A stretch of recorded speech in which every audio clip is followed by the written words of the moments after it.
Assalamualaikum students, I hope that you all are fine and safe at home. My name is Ms. Sumama and I am your English teacher of class 3. Today we are going to learn parts of speech. Students, today we will learn that how many parts of speech are and what is the purpose of part of speech. क्या मतलब होता है इसका और हम उनको क्यों इस्तेमाल करते हैं. तो student, first of all we will understand this. What is speech? वो बात जो हम बोलते हैं that is called the speech.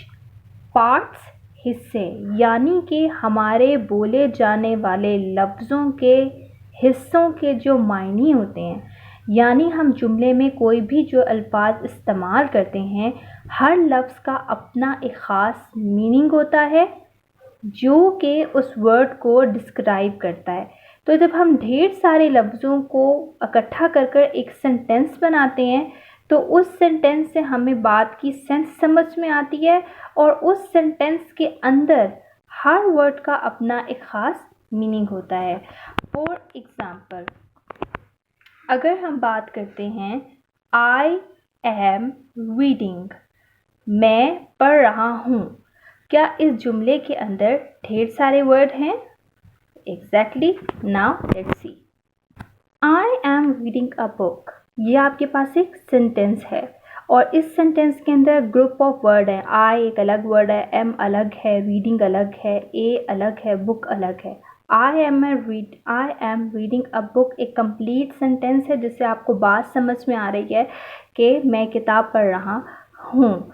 अब अगर हम इन सेंटेंस को पार्ट्स में डिवाइड कर देते हैं तो हमें हर वर्ड का एक अपना ख़ास नाम पता चलेगा, ख़ास मतलब पता चलेगा.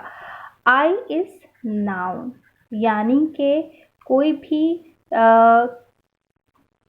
चीज़, जगह या इंसान का नाम. Any naming word is called noun. Am is a helping verb. Reading क्या है? हमारा वर्ब, हमारा एक्शन है. अ इज़ एन आर्टिकल, जिसके बारे में मैं अभी आपको नहीं बताऊंगी, ये भी हमारा टॉपिक नहीं है. बुक इज़ द ऑब्जेक्ट जिसके ऊपर हम काम कर रहे हैं. और नाउन. अब आपने एक एग्जाम्पल है, आपने इसको देखा कि हर वर्ड का एक अपना ख़ास मायने है, उसका अपना एक नाम है. इन सब को जब हमने इकट्ठा कर दिया, that speech. Let's move towards the topic again. There are 8 part of speech: noun, pronoun, verb, adverb, adjective, preposition, conjunction and interjection. What is noun? Naming word are called noun. इस दुनिया में जो भी चीज़ अल्लाह ताला ने पैदा की है, हर चीज़ का अपना नाम है. हम पढ़ते हैं name of the person, place, thing is called noun. So what about the vegetable and what about the fruits?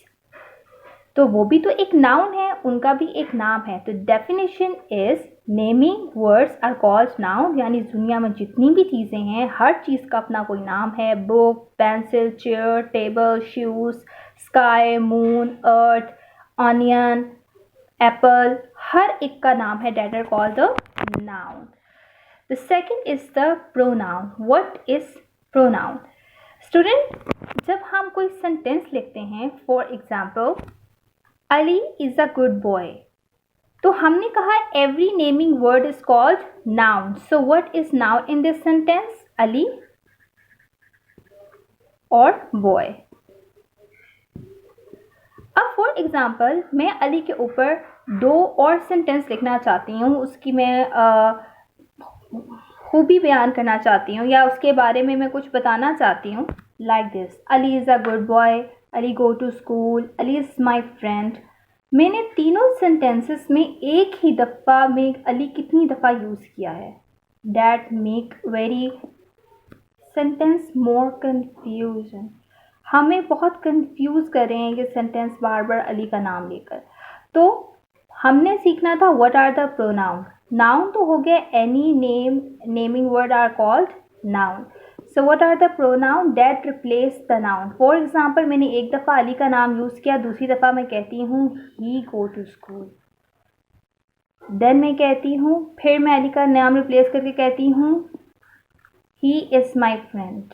यानी कि आपके नाउन को, जो कि किसी भी चीज़ का नाम है, उसको रिप्लेस कर कर ही, शी, इट का आ जाना is called the pronoun. Pronouns क्या होते हैं? That replace noun. For example he, she, it, I, we, they, you etcetera is called the pronoun.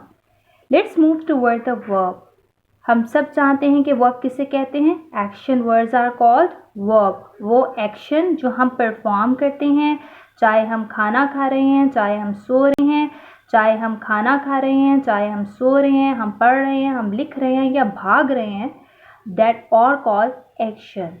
Some time ऐसे होता है कि हमारा एक्शन नज़र नहीं आता, लेकिन फिर भी हम कोई ना कोई एक्शन परफॉर्म कर रहे होते हैं। For example, if you are sitting idle and thinking something, अगर आप बैठे हुए हैं और आप कुछ सोच रहे हैं, तो क्या आपका एक्शन होगा? थिंकिंग। ठीक है, let's move toward the next topic is the adverb.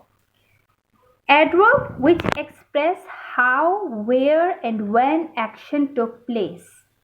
आपका एक्शन कहाँ, कब और कैसे हुआ। ठीक है, यानी कि सुबह हुआ, दोपहर में हुआ, खुशी से हुआ, या आपने एक्शन करते हुए आप सैड थे, that are called the adverb. Adverb का एक मेन जो इसका पॉइंट है, जिससे हमें समझ में आ जाता है कि एडवर्ब, ये वाला वर्ड एडवर्ब है, कि उसके आखिर में एल वाई ली आता है।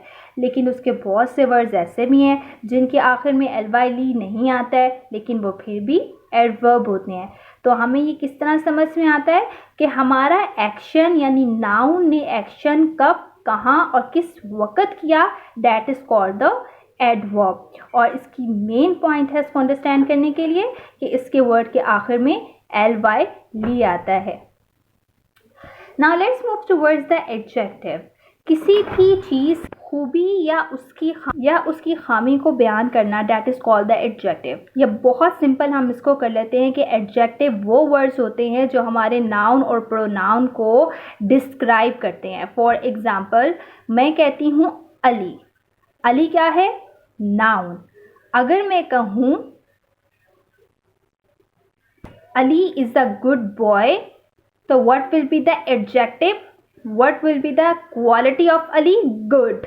For example, in this sentence हमने लिखा Ali is a good boy. Ali एक अच्छा लड़का है। अली तो हो गया noun. What will be the adjective? Good. क्योंकि good ने बताया कि उसका जो नाउन है वो एक अच्छा है।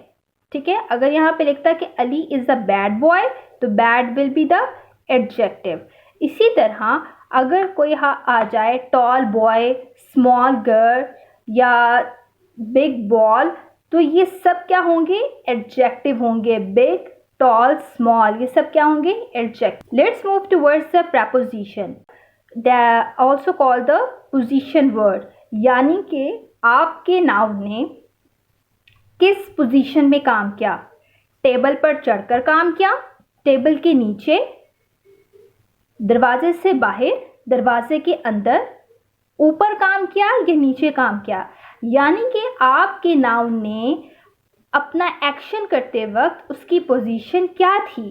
इन, on, at, under, over, down, these all called the preposition. The next is the conjunction, a word which is used to join word or sentences. ऐसा word जो कि आपके word को और sentences को जोड़ता है। For example, you are my friend, तुम मेरे दोस्त हो, but Tom is my best friend, लेकिन Tom मेरा सबसे बेहतरीन दोस्त है। इस जुमले के अंदर दो बातें हो रही हैं। एक ये कि मैं अपना दोस्त किसी और को भी कह रही हूँ, और उसी जुमले के अंदर मैंने अपना बेहतरीन दोस्त किसी और को कहा है। मैंने एक ही टाइम में दो बातें की हैं और उन दोनों बातों को आपस में जोड़ दिया है। किस वर्ड से?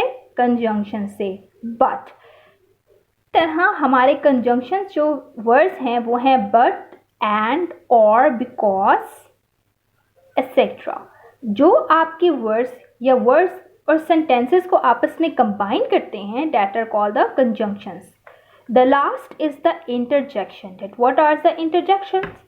A word which describe or express some sudden feelings or emotions. वो वर्ड जो हमारे एकदम किसी इमोशन को, हमारे अगर हम रो रहे हैं, अगर हम खुश हैं, उन इमोशंस को जाहिर करें, that is called the interjection. For example, अगर हमें कोई खुशी मिलती है या हम कोई मैच जीत जाते हैं तो हम कहते हैं hurrah, we won the match. तो हुर्रा में क्या है, आपका एक एक्सप्रेशन है, आपके इमोशंस हैं, आपकी फीलिंग है कि आपको खुशी हो रही है कि आप मैच जीत गए हैं.